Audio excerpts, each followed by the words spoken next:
el Consejo Municipal de la Juventud, a través del Movimiento Municipal de Líderes. Bueno, entonces bienvenidos sean todos a la Casa Municipal de la Juventud de Constanza, tanto a los jóvenes que nos acompañan hoy, como a los viejos. Exactamente, pero que en realidad son jóvenes, ¿verdad? Viejos en años. Entonces, en esta tertulia que estamos realizando con los diversos candidatos a la presidencia que puedan hacer el llamado, o sea, que acojan nuestro llamado. En este caso, Ramfis Domínguez ha sido el primero de los candidatos solicitados que ha acogido nuestro llamado. En lo adelante también tendremos otros candidatos, como es Alfredo Fontaneto del Nuevo Poder Democrático, que viene a la Casa Municipal de la Juventud, y todos han aprobado de forma unánime que se realicen estos eventos, estas tertulias, para conocer de los candidatos lo que son sus respectivas propuestas, y con ello, ¿verdad?, contribuir por primera vez quizás en la República Dominicana que los jóvenes tengan un escenario para desarrollar conciencia y poder acceder a los candidatos que sean más acorde a sus propósitos de una mejora para nuestro país. Dar entonces la bienvenida con un fuerte aplauso a Ramfis Domínguez,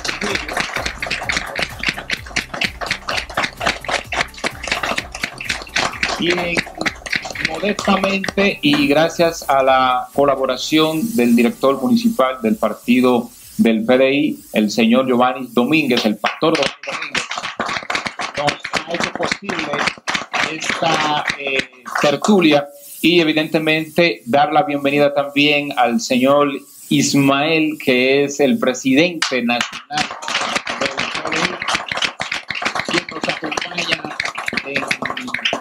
en esta noche. Les repito que esta tertulia se va a pasar por todos los canales del municipio y será repetida, como siempre hacemos con todos los programas que realizamos a través de la semana en los canales locales. Señor Ramfis Domínguez, bienvenido a la Casa Municipal de la Juventud. Gracias, un inmenso placer tener esta oportunidad. Hacía muchos años que no nos veíamos, y bastantes años. Más la oportunidad de compartir con gente nueva, gente joven aquí en Constanza. Aquí tenemos a nuestro compañero, quien es Rudy Victoriano, un líder religioso en el municipio de Constanza y también nacional, que recientemente llevaron una gran campaña. Increíble esto, debo hacer una mención, una gran campaña a través de las escuelas de oración y expulsión de demonios, señores. ¡Aleluya! Muchos jóvenes fueron liberados en las escuelas con esta campaña que se hizo a nivel nacional, terminando aquí en el municipio de Constanza. Para Rudy me gustaría otro aplauso.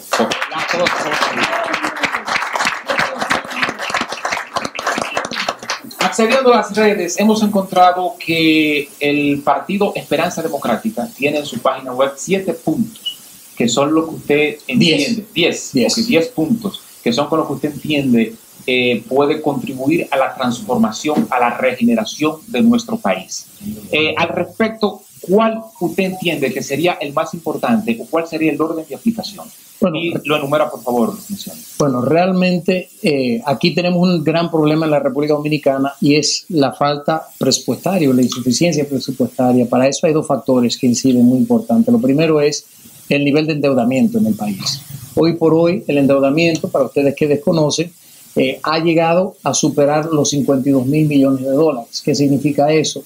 Si tomamos en cuenta el Producto Interno Bruto del país de 63.000 millones de dólares, pues estamos hablando ya mucho más del 70% de lo que es la capacidad productiva del país. Todos los economistas le van a decir que, siendo así la cosa, cuando uno alcanza el 70% es un país fallido. O sea que ya no somos un país fallido, sino un país requete fallido. Entonces, eso es un asunto que se tiene que resolver para poder dirigirse a todos los demás problemas. El otro problema que incide en el asunto presupuestario es la corrupción, que si nos llevamos de Transparency International, que es un organismo internacional que estudia el mal endémico de la corrupción, dice que la corrupción incide sobre el Producto Interno Bruto un 5-6%. Estamos hablando entre 3.000 y 3.600 millones de dólares. ¿Qué dice eso? Eso representa casi un 24% del presupuesto. El año pasado, el endeudamiento público del país se llevó el 23,5%. Eso significa que al sumar esos dos porcentajes estamos hablando de la mitad del presupuesto. Entonces, para poder empezar a solucionar los problemas, ¿qué es lo primero? Solucionar el tema de la deuda y el tema de la corrupción. Eso es fundamental. El endeudamiento y la corrupción van de la mano. Si nosotros pretendemos, que es lo que nosotros vamos a hacer, lograr un refinanciamiento de la deuda pública con una moratoria, porque ya dado el nivel del endeudamiento no podemos hacer absolutamente nada con el peso de un 23,5% del presupuesto que se va en endeudamiento. Entonces, lo primero es una renegociación con moratoria. ¿Qué significa eso? Un espacio de 6 o 7 años donde no tendremos que hacer pagos a la deuda pública. Encima de eso, erradicar la corrupción. Nadie va a renegociar la deuda pública de un país con una moratoria si no le damos prueba fehaciente de haber erradicado la corrupción. En todos los países hay corrupción. Todos los países vemos que la gente malversa en los fondos del Estado, pero llevarse una cuarta parte del presupuesto del Estado es absolutamente insólito e inaceptable. Eso tiene que ser la primera medida, tiene que ser erradicar la corrupción. ¿Cómo? Trancando a los corruptos y poniendo el ejemplo. Por eso que yo lo digo, y eso empieza con el principal delincuente del país, que es el presidente de la República. Porque cuando uno no hace cumplir las leyes, y hay que hablar claramente del artículo 139 de la Constitución, que le da o que faculta al presidente de velar por la fiel inversión de las rentas del Estado, es lo que dice la Constitución. Entonces, ¿qué dice eso? Que cuando están malversando los fondos del Estado, el presidente tiene la facultad para tomar cartas en el asunto si la justicia no responde. Ante un evidente secuestro de la justicia, ¿quién tiene que actuar? El presidente. Entonces, el presidente solamente por el incumplir la ley es un delincuente, porque el delincuente que lo que hace no cumple leyes. Entonces, el principal delincuente que tenemos es el presidente de la República. Entonces, para enfrentar la situación de la corrupción hay que empantalonarse, hay que hacer que la justicia funcione como tiene que ser, sometiendo a todos sin importar el apellido, su abolengo, su cargo. No, la justicia tiene que ser igual para todos. Y más allá de eso, hay que hacer que todos los funcionarios públicos que van a asumir el poder en el 2020, que es parte de nuestra propuesta, tendrán que atenerse a un contrato de honorabilidad, porque nosotros pretendemos a priori, es decir, después, promulgar una ley para modificar la pena a todos los que incurren en la malversación de fondos, que yo entiendo que tiene que ser mínimo de 30 años. Pero antes de la promulgación de esa ley, yo quiero que todos los funcionarios públicos firmen donde ellos se acojan a lo que va a establecer esa ley. Es decir, yo voy a ser funcionario público, pues yo me voy a tener a esa ley, que significa que si yo incurro en la malversación de fondos, me voy a tener que atener a los 30 años de cárcel. Yo voy a ser el primero que va a firmar eso para poner el ejemplo. Señor Domínguez, en las redes sociales hemos visto recientemente con relación a la situación dominicana que muchas personas comparten el caso de Filipinas. ¿Usted estaría en la disposición de tomar medidas parecidas ante el parentesco de la situación de ese país? Yo creo que lo fundamental aquí es el respeto a los derechos humanos. Yo creo plenamente en eso. Y más allá de eso, yo creo que el problema no está en la violación de los derechos humanos. O sea, no hace falta acudir a ese tipo de acción para erradicar la delincuencia. No, en el caso de lo que él hizo fue, por ejemplo, fusilar a personas que, dadas advertencias, entraban en, por ejemplo, la corrupción, violación. O sea, delincuentes reconocidos como ahora personas que tienen hasta 30 fichas andan sueltas. Sí, pero el problema es que aquí en la República Dominicana tenemos un problema que es una injusticia. No es una justicia, no es un sistema de justicia, es un sistema de injusticia. Entonces, antes de entrar en ese tipo de consideración sobre la pena capital y toda esa serie de cosas, tenemos que transparentar el manejo de la justicia, porque no podemos cometer graves errores como los que se cometen hoy. Porque hoy vemos incluso que gente que no han que no han hecho ningún tipo o cometido actos delictivos están presos. Y le puedo aumentar casos sin límites de eso. Gente que incluso que han publicado en las redes que lo tienen el nombre equivocado porque tenemos un sistema pobremente administrado. Entonces, creo que lo primero que nosotros tenemos que hacer es reordenar el tema de la justicia, tomando en cuenta toda la jurisprudencia que nosotros tenemos aquí, y realmente depurar la fuerza castrense, la fuerza policíaca, subirle los salarios porque por eso es que yo hablo del tema presupuestario fundamentalmente, porque hay que subirle los salarios. Yo digo que hay a esos jóvenes que incursionan con un espíritu de altruismo, de patriotismo, para esas fuerzas o a esas fuerzas, entonces los maltratan y los denigran y le dan unos salarios indignos. Entonces, a esos integrantes nosotros le tenemos que poner un salario mínimo de 50,000 pesos. Hablando de incremento, usted, uno de los puntos que plantea es el incremento del presupuesto para el sistema educativo, de un 4 actualmente a un 7%. Correcto. Pero en nuestra sociedad hemos visto que este incremento del 4% al sector educativo lo que ha hecho es incrementar el problema. Entonces, ¿no triplicaría el problema llevarlo a un 100? Bueno, cuando uno tiene un gobierno tan corrupto como lo ha sido la cúpula del PLD, sin lugar a dudas, porque todo depende en manos de quien caiga. Nosotros hemos visto que ese 4% que nosotros logramos, ¿en qué lo están invirtiendo? En la construcción de planteles escolares que se están cayendo a pedazos. Ustedes no han visto un centavo invertido en el cuerpo docente, en la capacitación, más del 20%. Han mejorado su vida en un 100%. Pero estamos hablando que un 20% del cuerpo docente no tiene título pedagógico, que los libros, hay corrupción hasta en la compra de libros, en la compra de uniformes. Ahora, ustedes saben el desperdicio ahora en la compra, en los uniformes nuevos que han diseñado para la escuela. Señores, que en todos los contratos del gobierno ahí incide, y no una corrupción, como me dijeron el otro día, que en Latinoamérica es un 10%, un 12%, un 15%, hasta un 20% y un 30%, que ya cuando llega un 30% la gente, óigame, se escandaliza. Aquí hay un 1000% de corrupción y nadie dice nada. Entonces un 4% se convierte en ¿qué? En un 0.0004%, que es lo que se está invirtiendo en la educación. ¿Cómo vamos a mejorar? Sin lugar a duda que no. Pero el tema de la educación es importantísima. ¿Por qué? Porque, hermanos, sí, sencillamente. No, su solución a los profesores. Bueno, lo primero es que hay que.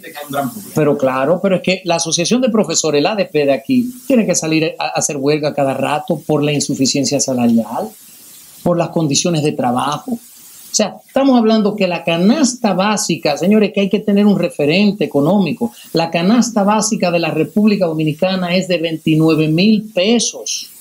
Entonces, ¿cómo un profesor gana 15,000? Explíqueme eso. Tengo entendido que son cerca de 40. ¿Cuáles son los que tienen 40? Creo que la tanda entendida. No, correcto. La tanda entendida, los que tienen 20 años trabajando en el sistema escolar, pero hay profesores ganando 15, 16, 17,000 pesos. Entonces, ¿cómo pueden sobrevivir? En el caso de lo que hemos podido percibir en la sociedad, también hemos visto muchos profesores nuevos que están en el cuerpo docente, pero en realidad no tienen la capacidad, ni siquiera para hacer, ¿cómo se dice? Lo que limpian en el centro educativo. Bueno, es lo que digo yo. Es que vuelvo y repito, el 20% del cuerpo docente no tiene título pedagógico. Claro. Entonces, nosotros tenemos que retomar el tema de la formación. Hay varios temas con el tema de la educación. Pero esos profesores deformados salen de las universidades. Pero claro, porque el sistema educativo superior es ineficiente. No, debo decir algo. Es que aquí vamos a empezar con la escuela básica. Vámonos a lo que dice la PNUD de las Naciones Unidas. Dice que el problema principal que nosotros tenemos aquí en el sistema escolar es el nivel de abandono, el alto nivel de abandono de la escuela. ¿A qué se debe eso? La brecha social. Entonces tenemos que empezar con lo más básico y es cerrar esa brecha. ¿Cómo lo haríamos? Programa como Noruega. Noruega tiene un programa fantástico. Bueno, vamos a hablar desde el principio. Aquí tenemos una juventud que producto de ese sistema educativo andan por las calles a todas horas. Producto de la decadencia familiar, anda por las calles toda hora. ¿Qué es lo que hicieron en Noruega? Simple y sencillamente dijeron, bueno, nosotros queremos un futuro para nuestro país. Hay que tomar la juventud. ¿Y qué hacemos con ellos? Mire, empezaron con un toque de queda.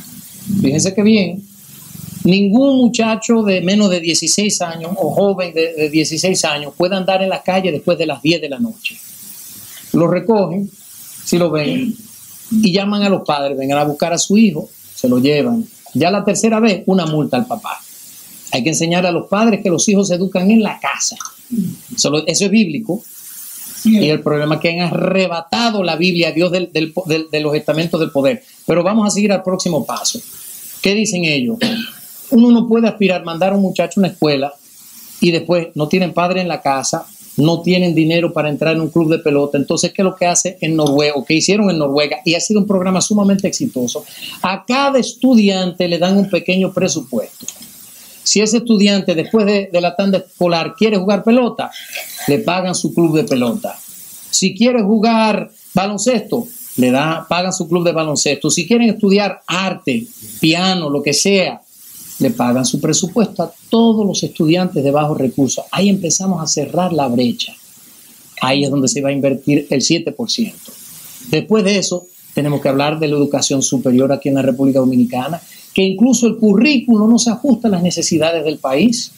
Hay algo, he visto en alguna de sus entrevistas que usted ha hablado sobre el tema de los haitianos en el país. Usted ha dicho que hay una invasión pasiva y no pasiva, ¿verdad? Por ejemplo, a Donald Trump el muro le va a costar unos 20 mil millones de dólares, tengo entendido.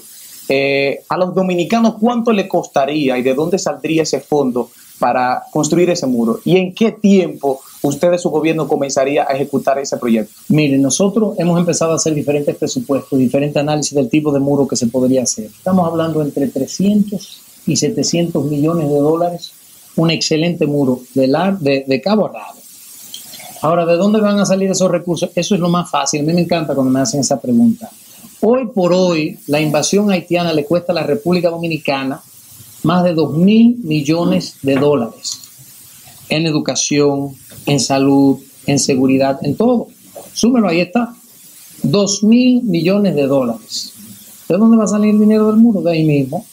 Porque antes de construir el muro, nosotros vamos a implementar un sistema de repatriación masiva para sacar a todos los haitianos que estén asentados aquí irregularmente, a todos los nacionales, porque tenemos que hablar de todos los nacionales, porque aquí nosotros tenemos una política migratoria que no se respeta de todos los países. Entonces tenemos que solventar nuestra migración con una política migratoria coherente. Hay que respetar las leyes de aquí. Aquí tenemos leyes. Nuestras leyes se tienen que respetar. Entonces vamos a empezar con un proceso de repatriación masiva para repatriar a todos los nacionales extranjeros asentados aquí de manera irregular. Eso es lo primero. Espérate que se pone más interesante después, pero te voy a decir algo. Dijo Adam Smith que para esclavizar una nación, o sea, una de las formas de esclavizar una nación moderna es a través del esclavismo económico. Entonces, en ese sentido, nosotros celebramos todos los años el 27 de febrero, pero no somos libres porque somos esclavos del dinero que debemos. Entonces, para tomar medidas tan, se podría decir, drásticas como esa, ya que ciertas naciones quieren la unificación de la isla, tenemos que primero ser independientes, porque hasta ahora económicamente no lo somos. Entonces, ¿cómo usted podría tomar todas esas medidas e implementarlas sin la presión de esos organismos internacionales que incluso hay acápites dentro de todos esos acuerdos que si no respetan le envían el ejército? Esa es la principal razón, el principal motivo por el cual yo apoyo a Donald Trump desde el principio, por su coherencia migratoria. Ahora, acuérdense, ¿quién es el presidente que vamos a tener en el 2020? A Donald Trump. Vamos a tener una mano amiga. De haber ganado Hillary Clinton, porque ahí vemos a todos, no voy a mencionar nombres, pero a todos los demás políticos salieron a apoyar a Hillary Clinton sin saber el daño que no iba a hacer. Hoy tenemos una mano amiga en el gobierno norteamericano, para que ustedes sepan. Y acuérdense que la deuda pública de la República Dominicana en manos de quién es que está, de los Estados Unidos. Ellos no van a tener ningún problema con eso. Y créanme que nosotros, hay cosas que se pueden decir y cosas que no se pueden decir. Eso no es problema. Usted sabe que hemos tenido, por ejemplo, los derechos humanos nos han acusado de abusar, por ejemplo, de los haitianos, ¿verdad? De no tratarle como se debe. Por ejemplo, ¿usted estaría dispuesto a enfrentar a los derechos humanos con tal de llevar a cabo esta política? Totalmente. Óigame, yo le voy a decir una cosa. Eso es producto de un gobierno irresponsable. Y así no se puede. A la República Dominicana, lo que pasa es que, úsame para terminar, no la respetan. Hay que hacerse respetar y empantalonarse y enfrentarse a quien sea responsablemente. El problema es que no es el tema haitiano lo que evita que el gobierno actúe, es el nivel de corrupción y la confabulación con los poderes internacionales. Ese es el problema ante el tema haitiano. Es una excusa burda. El pueblo de Israel, con el pacto que Dios tiene con él desde aquella época en que lo trató con Jacob, al recibir esa gloria en el futuro, entrará en algún beneficio la República Dominicana fruto de la ayuda que en los años 40 su abuelo le dio a esa nación. Bueno, eso es lo que me dicen ellos a mí, y yo sí creo que es bíblico, y yo sí creo que el pueblo de Israel es el pueblo de Dios, sin lugar a duda, y yo entiendo que es una gran bendición para nosotros, para este proyecto y para el país, poder contar con el apoyo de esa gran nación. Y no solo porque es el pueblo escogido de Dios. Está destinada a ser un imperio mundial. Sí, es que lo es. No, pero un imperio que va a someter a todas las naciones bajo su No, es que le voy a decir una cosa. Lo que bíblico, o sea, hay las cosas de la Biblia uno los tiene que interpretar también. Cuando hablamos de eso, hablamos de que el imperio de Dios se va a imponer en la tierra. Eso es lo que se refiere. Porque estamos hablando que dicen que la tierra es tierra, el cielo es cielo. Entonces estamos hablando de la conquista de la tierra. Eso que sí. No, o sea, yo sí creo en eso. La Biblia habla de la disciplina y aquí lo que hace falta es la disciplina. Vamos, lo más básico. Le voy a decir un ejemplo. En República Dominicana usted ve que todo el mundo tira botella, basura, todo por la ventana. Esos mismos dominicanos van a los Estados Unidos y sin vara de hierro, óigame, no tiran ni un alfiler. Eso es disciplina, eso no es de mano dura, eso es disciplina y cumplimiento de las leyes. Señor Rafi, Donald Trump, cuando la iglesia en Estados Unidos ya estaba en crisis, una situación muy compleja, Donald Trump decidió apoyar, a pesar de los sectores que estaban en contra.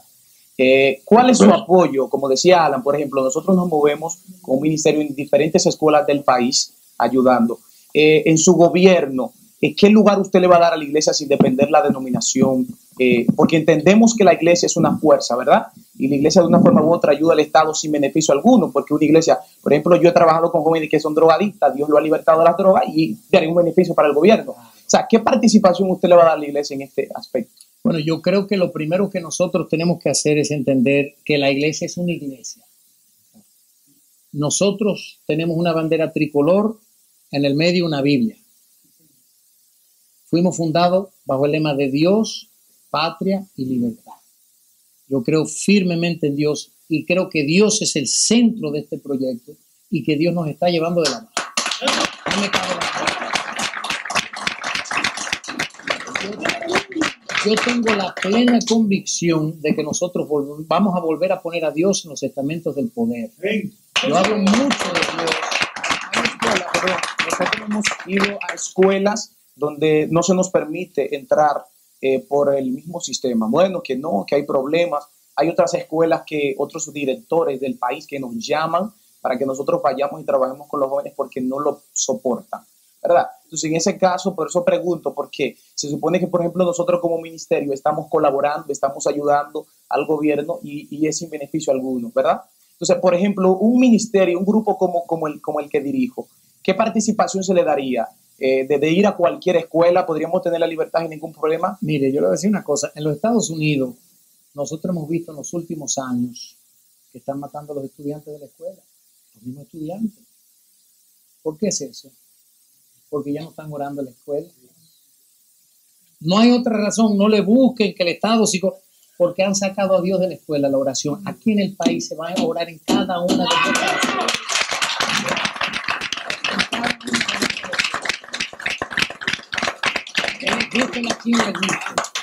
A nosotros nos fundaron bajo Dios, como Dios, patria y libertad, y se lo debemos eso a nuestros patricios. Y nos quisieron un país cristiano y vamos a volver a hacerlo, eminentemente cristiano en un gobierno. Y no solo en las escuelas, y escúchame, en las cárceles también tenemos que hacerlo. ¿Qué más? Cambiando, por ejemplo, en esa parte, cambiando de tema, sobre los poderes del Estado. Para la mayoría de los ciudadanos prácticamente es un solo. Lo dirige una sola persona y es el presidente. Lo es. En su gobierno, ¿cuáles son sus medidas? Bueno, yo siempre he hablado de que el sistema de gobernar que nosotros tenemos aquí, ¿en qué año se creó? En el 1930. El modelo institucional que tenemos en el país es el modelo de la dictadura de Trujillo. Lo primero que tenemos que hacer nosotros, si queremos una democracia, es desmontar ese sistema. ¿Cómo? ¿Quién designa a los gobernadores de cada una de las provincias? El presidente. Tiene que ser elegido por el pueblo. ¿Quién designa el presidente de la Cámara de Cuentas? El presidente, con el control, con la aprobación, con la anuencia del Senado, que controla el presidente, porque hay que estar claro. El presidente controla, el Poder Ejecutivo controla el legislativo y el jurídico. Señora, hay que independizar eso, pero eso empieza desde lo más básico. Entonces hay que descentralizar el gobierno. Hay que buscar un punto medio donde cada provincia controle sus recursos, porque para mitigar la corrupción, que no entramos en ese tema tampoco, hay que dividir la carga. Hoy por hoy el gobierno central recibe todo y reparte los fondos de la forma que le dé la gana, medalaganariamente. Eso no puede ser así. Cada provincia que quiera producir debe hacerlo, pero debe beneficiarse de esa producción. Entonces, así vamos a disminuir el presupuesto del gobierno central y que cada provincia responda por sus necesidades. Nadie conoce mejor las necesidades de aquí de Constanza que sus moradores. Entonces vamos a desmontar eso, vamos a hacer que los gobernadores sean elegidos por el pueblo. Los jueces de cada provincia sean elegidos por el pueblo. El presidente de la Cámara de Cuentas y los otros cargos de tal incidencia en la República Dominicana. Hay que hacerlo, eso es democracia. Aquí hace falta democracia. Líder, usted habla de la producción de cada pueblo. En el caso de su propuesta, uno de los puntos, la reforma agraria. ¿En qué consiste esa reforma agraria?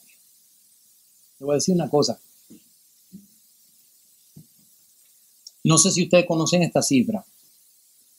Hoy por hoy, nosotros estamos desperdiciando el 86% de las tierras hábiles para producir aquí en la República Dominicana. Estamos hablando que se está aprovechando 14% nada más. Eso es una vergüenza. ¿En qué se desperdicia? Que no se está sembrando esa tierra. O sea que estamos produciendo con el 14% de las tierras que nosotros tenemos para cosechar. En el caso de Constanza vemos que esa pérdida de producción se refleja en la construcción.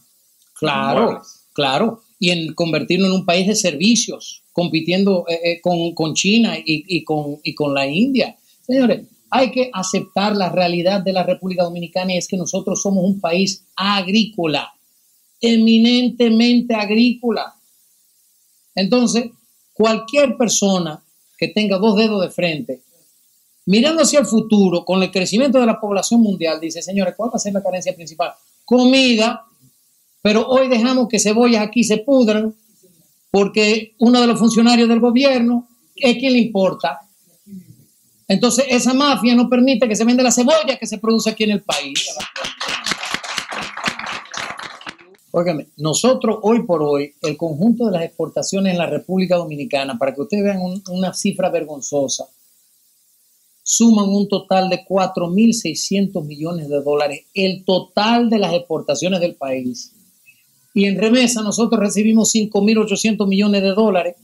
O sea que las dádivas que nosotros recibimos de los dominicanos que viven afuera del país, de la diáspora dominicana, es más que lo que nosotros exportamos. Un país agricultor. En los últimos 6 años se han invertido 5.000 millones de dólares en la agricultura. Eso es lo que debe ser la inversión en un año para impulsar la agricultura. ¿Usted entiende que Constanza tiene condiciones para ser provincia ecológica? Pero venga acá, por Dios. Ese es un desperdicio para el turismo de aquí. Todos los países, Costa Rica, atención televidente, ha crecido muchísimo por eso. La altura y telemontaña.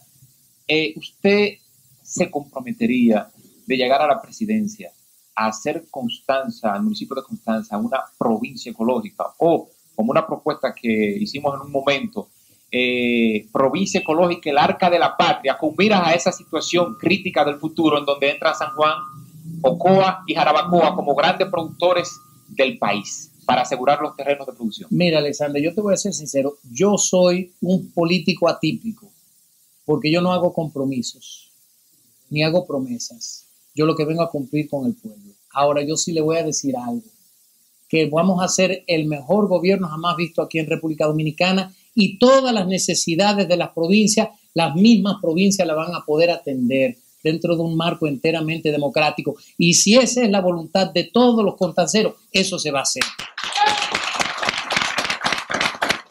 Entonces,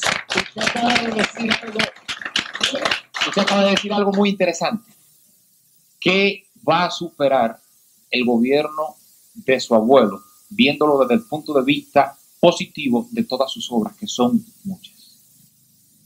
Eso sí, ¿en qué tiempo? eso sí ¿En es un 4 años? ¿En compromiso. 8 años? Eso sí es 12. un compromiso. Él lo hizo en 31. ¿En qué tiempo? Óigame, estamos viviendo otro tiempo. Oiga, estamos hablando el tiempo del internet, donde todo es rápido, donde las soluciones son rápidas, donde la gente espera Viva soluciones Dios, rápidas. ¿verdad? Y estamos hablando, escúchame, dos países completamente diferentes. Un país eminentemente rural, ahora un país con sus bemoles y sus problemas, pero un país que tiene un desarrollo que hay que reconocer también. Hablando de su abuelo, usted se dio a conocer, cayó bien al país, a los dominicanos que se identifican con usted en algún aspecto, porque en principio usted promovía las buenas obras del gobierno de su abuelo, la defendía a uña y diente, como dicen. Y últimamente hemos visto que se ha apartado, que esa defensa se ha opacado por el ataque de los que atacan a Trujillo. Han encontrado, digamos, ese punto para atacarlo a usted y usted como que se ha querido desligar. No, es que son dos cosas completamente diferentes. En ese momento era historiador, venía en carácter de historiador, ahora vengo en carácter de un rescate a la patria. Entonces, ya el enfoque mío no es en la historia es historia pasada. Yo soy el presente y el futuro de la República Dominicana y en ese que se emburujen los historiadores. Yo estoy en el futuro del país. Debo de los jóvenes que están presentes, que tengan sus inquietudes, y los no jóvenes también. Hay un micrófono por ahí, Darling, que tenemos listo para que solamente levanten la mano y se le hace llegar, porque en eso consiste la tertulia, ¿verdad? Perfecto. Nosotros, dentro de la investigación que hemos hecho, tenemos algunas preguntas que hemos estado haciendo, pero también algunos de los presentes habrán venido con sus inquietudes. No, si a mí no me gusta tenemos claro que usted es una persona que tiene para devolver. No, porque hay gente que no quiere ir a los medios por eso, ¿verdad? Otro de los puntos que usted... Dentro de esos 10 puntos para su reforma de la nación, ¿cuál usted entiende que es fundamental de lo que no hemos tocado? Son muchos. Creo que uno de los temas fundamentales que me preocupa enormemente, que es el punto 10, y es el punto 10 simplemente no por orden de importancia, sino porque cayó así cuando estábamos redactando el documento, es el tema de la dominicanidad. Eso para mí es fundamental porque estamos perdiendo el país. Y yo siempre he dicho que cuando el gobierno no responde a las necesidades de su pueblo, ¿qué es lo que pasa? Lo que tenemos hoy, que la gente van creando esas frases, yo me la busco, yo resuelvo, porque ya se encuentran que no somos 10 millones de dominicanos compartiendo este pedacito de tierra, sino somos 10 millones de personas que estamos compartiendo a la República Dominicana. Mire, yo cuando chiquito, porque mucha gente no entiende que a nosotros, a mi familia, nos impusieron un exilio, sin tener nada que ver con los aspectos negativos del régimen, nos impusieron un exilio. Algo muy frustrante. Y cuando uno ama su país y quiere regresar a su país, eso duele. Yo recuerdo cuando chiquito que viajábamos a Europa a ver a mi abuela que vivía allá. Llegaba al aeropuerto de Barajas y en el aeropuerto de Barajas lo primero que yo veía que me llenaba de un orgullo patrio era el avión de Dominicana de Aviación con su bandera en la cola. ¿Ustedes se acuerdan? No sé si ustedes se acuerdan de eso. Se para a los viejos, no los jóvenes. Escúchenme. Óigame, y eso era lo más grande para mí. Me llenaba de orgullo. Y yo le decía a mi papá, dame 5 minutos que yo quiero ver cuando el avión despegue, porque yo decía, ese avión va para mi país. Yo quiero que ese sentimiento que yo enarbolo desde chiquitico, que me cala hasta los huesos, todos los dominicanos dentro y fuera del país lo tengan.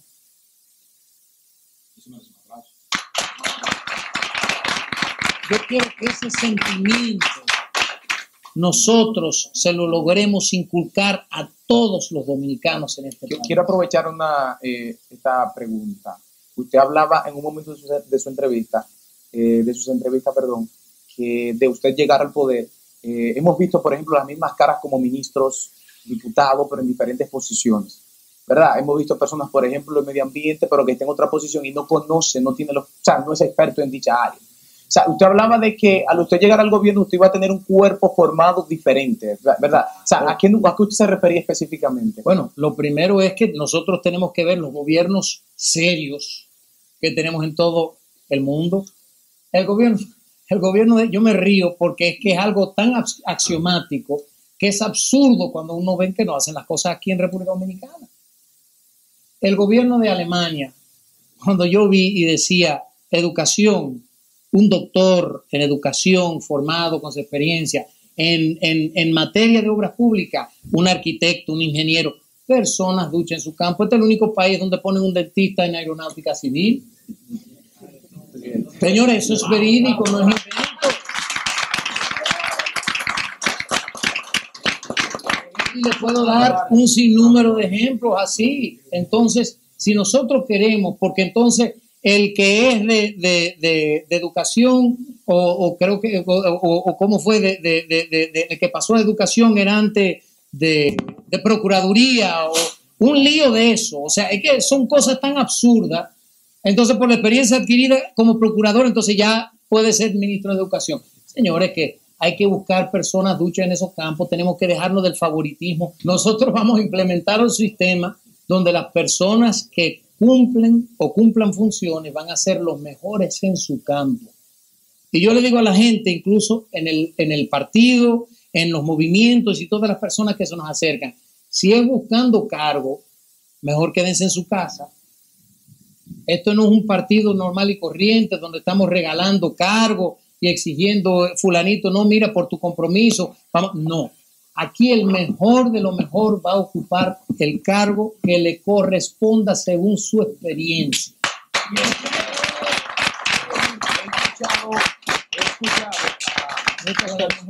He escuchado a muchas personas decir que no confían en la policía dominicana. Y da lástima porque en muchos casos que hemos visto, por ejemplo, hasta de robo a bancos, que ha salido en la noticia, ¿verdad? Ha estado involucrado un policía. Así es. En este caso, ¿qué va a hacer Ramfis en la Policía Nacional? Bueno, lo primero que nosotros tenemos que hacer es que, lamentablemente, ya la corrupción ha calado tan profundamente en la policía que nosotros tenemos obligatoriamente que hacer una depuración. Eso es lo primero. Lo segundo es que hay que hacer una reforma salarial para que esas personas que hoy están en la policía puedan ganar un salario digno. Vuelvo y repito, la canasta básica del país es de 29,000 pesos.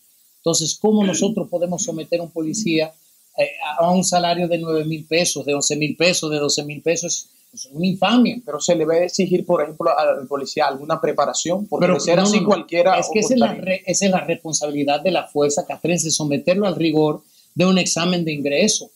Y más allá de eso, una preparación para las funciones que va a cumplir. Aquí nosotros no podemos tener AMET, Politur, Policía Nacional, Policía para los baños, Policía para la carretera. Una fuerza nacional de policía que resuelva todo. Una fuerza para el turismo especializado. Una fuerza para tráfico especializado. Uno va a los países que están desarrollados, pero donde se respetan las leyes. Señores, hay el mismo policía que resuelve el problema de la delincuencia, es que atiende el tráfico.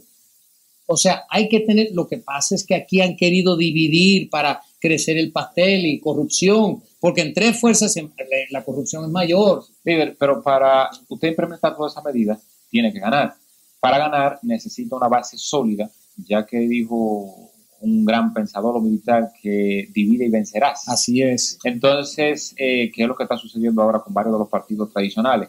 Pero también hemos escuchado que en las fuerzas que los apoyan usted, Esperanza Democrática, PDI, a veces se dan situaciones que PDI, que Esperanza Democrática, o sea, sería bueno que usted aclare esa situación con relación a todos los posibles votantes que se identifiquen con su propuesta, para que sepan claro si es PDI, Esperanza Democrática o cómo es. Sí, mire, yo creo que el acuerdo, la fusión de dos fuerzas políticas para fines de esta campaña con el PDI ha sido extraordinario. Que repito, para los televidentes que se sumaron en este momento, que aquí está el presidente del PDI, Ismael Reyes, aplauso para él. Mire, de todos los partidos que hay en República Dominicana, el PDI ha sido el único partido cuyo líder nunca, y los miembros del partido, ningún miembro se ha beneficiado de ningún cargo, de ninguna de las alianzas que ellos han hecho en el pasado. Entonces, Ninguno. ¿Usted entiende que está muy dolido? ¿Quién? No es que esté muy dolido. Bien. Lo que pasa es que es una persona de convicción que ama su país, que está buscando lo mejor para su país. Claro, Entonces, claro. para nosotros fue una fusión perfecta. Ahora, señores, yo empecé el Partido de Esperanza Democrática. A mí me cortan yo sangro verde. Yo se lo digo a la gente, ¿verdad? Y yo entiendo a la gente del Partido de Esperanza Democrática, porque sin lugar a dudas, señores, que cuando uno se compromete y óigame, hace un proyecto de esa envergadura y lo hace suyo, es difícil a veces uno entender, pero hay que estar claro. A nosotros no nos aceptaron el Partido de Esperanza Democrática como plataforma reconocida en el gobierno. Entonces, aquí hay una sola plataforma, que es el Partido Demócrata Institucional. Ahora, más allá de eso, porque la estructura del partido es una cosa. El partido tiene su estructura y está creciendo su estructura para fines electorales, porque lo tiene que hacer. Pero por el otro lado, nosotros hemos creado una alianza que es el Frente Nacionalista Opositor, donde están los miembros del Partido Demócrata Institucional y los del Partido Esperanza Democrática, que están más vivos hoy que nunca. Porque nadie puede obviar que el Partido Esperanza Democrática han tenido una incidencia en la vida política de la República Dominicana, pero algo increíble, insólito. Incluso nosotros para diciembre del año pasado teníamos casi 500,000 de personas inscritas en ese partido. O sea que aún sin el tener el reconocimiento éramos la tercera fuerza del país.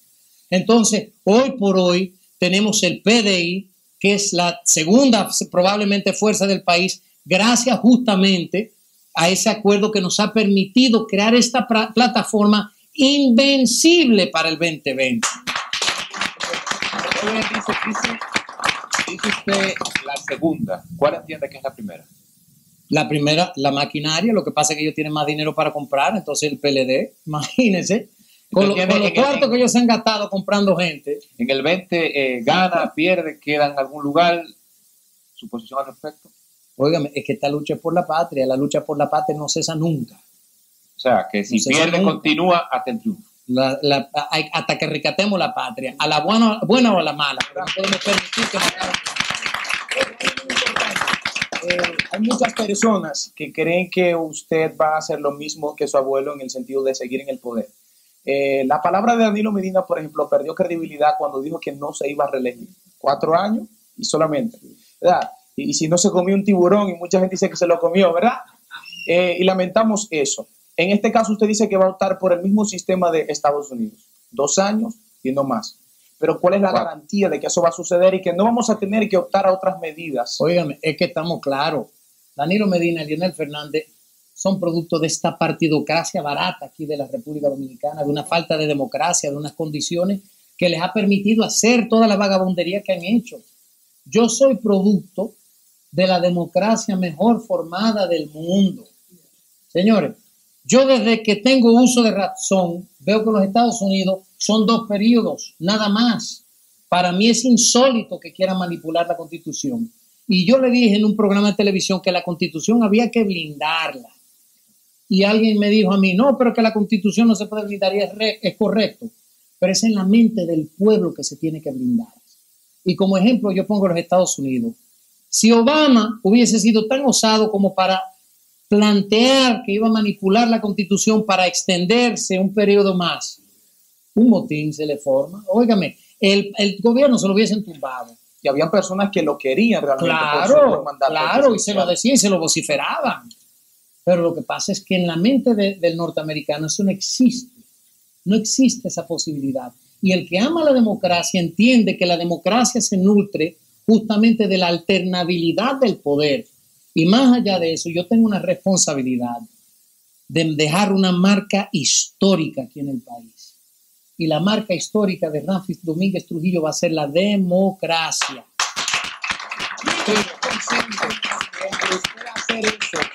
Usted realmente no estuvo en la historia, por ejemplo, verá en el 1960 hacia abajo, pero tiene sangre y realmente las personas lo involucran con la historia. Hay gente que piensa que usted conoció a su abuelo, etcétera. Y por eso hay mucha gente que no sabe su nombre, por ejemplo. Sí. Dicen que quizás es artístico porque usted tiene, ¿verdad?, otro apellido y usted utiliza Ramfi, ¿verdad?, y Trujillo.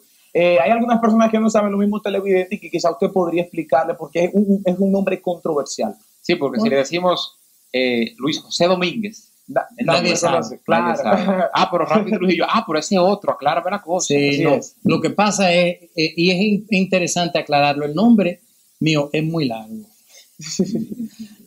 Son los mi nombres mamá no tenía imperiales, oficio. Luis José Ramfis Rafael Francisco Miguel Domínguez Trujillo. Wow. Repita. Luis José Ramfis Rafael Francisco Miguel Domínguez Trujillo. ¿Qué pasa?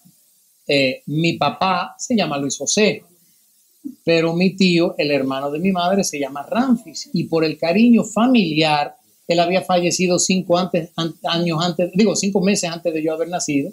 Entonces mi mamá le dice a mi papá, yo sé que es el primer hijo tuyo, pero yo quiero que lleve el nombre de mi tío, lo cual es normal, su hermano querido. Entonces mi papá le dice, bueno, en el acta de nacimiento le ponemos el nombre del primero, pero yo no respondo ni a Luis ni a José. Incluso de chiquito no me dicen Ramfi, sino me dicen Ramfito. Entonces ese es el nombre al que yo respondo, ese es mi nombre, porque mi mamá lo quiso así. Que de hecho, hablando de nombres, la colonia española de Constanza se llama Colonia Española Angelita. Imagínense. Su madre. Ese nombre me gusta. Bueno, líder, la juventud. En eso usted ganó, esos 8 años de poder democrático. ¿Qué puede esperar la juventud que tan pocas cosas ha tenido en los últimos gobiernos? Lo que pasa es que la juventud está desdichada aquí en la República Dominicana. Nosotros vemos jóvenes que se fajan y estudian y se gradúan de la universidad y no encuentran trabajo. Nosotros tenemos que empezar por lo más básico. Y yo digo que nosotros tenemos la tarea de de transformar todas las instituciones de gobierno, emulando los mejores sistemas. En los Estados Unidos tienen un sistema buenísimo para la juventud que se va a implementar aquí en la República Dominicana. Me gradúo y después me dicen que no tiene experiencia. Entonces, pero ese sistema tiene sus fallas, porque tengo entendido que muchos de esos estudiantes, después que se gradúan, que empiezan a trabajar, tienen que durar muchísimos años de su vida entonces trabajando para el gobierno para poder pagar la deuda. No, para nada. No, ese es otro programa por completo. Ese es un programa cuando incursionan en la fuerza castrense y eso, donde el gobierno le paga la educación. En este caso el gobierno no le está pagando la educación, simplemente le está diciendo, ¿tú quieres trabajar en arquitectura? Mira, aquí hay 10 empresas que son, y yo por ejemplo tengo una oficina de arquitectura ya en los Estados Unidos y yo tengo 4 empleados que son estudiantes universitarios. El gobierno nos paga a nosotros, en ese caso, el 65% de su salario y son dibujantes y van adquiriendo una experiencia. Y en muchos casos, por ejemplo, tengo 2 que se graduaron y ahora están trabajando con nosotros. Entonces es un programa que funciona fantástico. El único problema es que, igual que en sistemas burocráticos, el papeleo a veces dilata un poco el repago, o sea, cuando el gobierno le devuelve los recursos.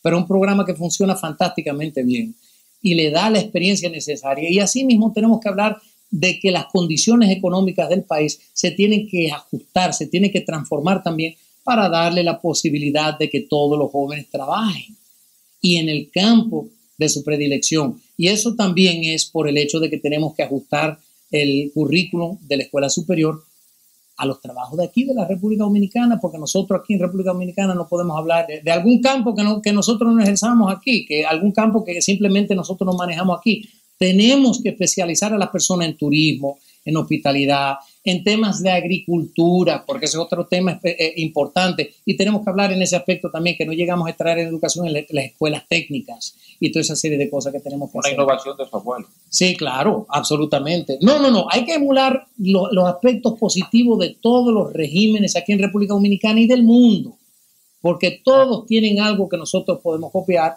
y eso es lo que nosotros tenemos que tener como tarea fundamental. No desdichar un proceso, una iniciativa simplemente porque vino de un contrincante político. No, señores, hay que buscar la unidad y esa unidad requiere que nosotros nos miremos al espejo y digamos, mira, esto está funcionando bien, vamos a dejarlo. El problema es que aquí hemos llegado a la parte final de esta tertulia en la Casa Municipal de la Juventud, coordinada por el Consejo Municipal de la Juventud, el Movimiento Nacional de Líderes, la Fundación Juvenil, Cultural, Infantil Dominicana. y también con la colaboración de TV Montaña, Telealtura, Canal 17 y la Dirección Municipal del PDI en Constanza. Señores, muchísimas gracias. Líder, usted tiene la palabra. Al final, usted decir. Bueno, en primer lugar, agradeciéndole a todos ustedes por permitirme este espacio. Encantadísimo de estar aquí en Constanza. Y lo único que le quiero dejar es un mensaje para todos ustedes aquí. El año 2020 va a ser un año de unas elecciones trascendentales para la patria. Lo que está en juego es no un candidato ni otro candidato. Es el futuro de la patria. Entonces yo le exhorto a todos ustedes, no se queden de brazos cruzados. Tenemos que salir a las calles, hacer propuestas, echar el pleito por la patria. No sigan a líderes. No sigan a líderes. Sigan principios. Sigan principios, que es lo más importante. Porque el país necesita de una juventud y una población con principios y valores. Eso es lo más importante.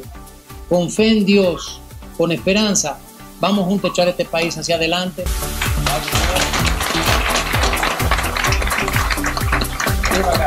Mil bendiciones. En República Dominicana, cada vez son más los programas de televisión que se dan la tarea de llevar a sus televidentes contenidos cargados de morbo en su lucha por alcanzar altos niveles de audiencia. La televisión dominicana se ha convertido en una plataforma de chismes y malas noticias. Pero hay productores que hacen la diferencia predicando con el ejemplo. Día Mundial por el Medio Ambiente. Ese es el objetivo, tratando de que la información salga tal cual es.